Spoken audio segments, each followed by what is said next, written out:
Три европски земји најавија вклучување во војната против Иран.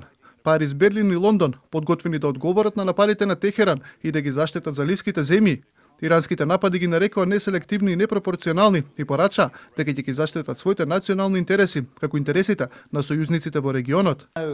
Нашите партнери во Персискиот залив побараа од нас да направиме повеќе за да ги одбраниме и моја должност е да ги заштитам британските животи.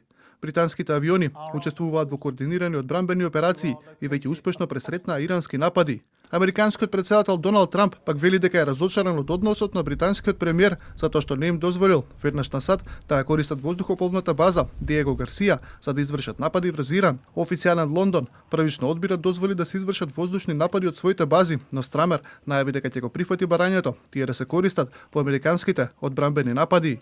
Многу сум разочаран од британскиот премиер Кир Стармен. Веројатно тоа никогаш порано не се случило помеѓу нашите земји. Звучи како да бил загрижен за законитоста. А откако уште еден дрон падна на кипарска територија од Европската унија, вела дека ја подржуваат Република Кипар и Обединетото кралство по нападот со беспилотни летала врз британската воена база во Акроти. Настаните не смеат да доведат до понатамошна ескалација што би можела да ги загрози регионот, Европа и пошироко со непредвидливи последици. Ги преземаме сите потребни чекори за да ја обезбедиме безбедноста на граѓаните на ЕУ во регионот. Но не се сите на страната на САД. Шпанија го оцени американско-израелскиот напад врз Иран како неправеден и повика на воздржаност. Според шпанскиот премиер Педро Санчес, светот се наоѓа на крстопат и предупреди на опасен преседан со оглед на тоа дека двете земји го нападнаа Техеран без меѓународна поддршка.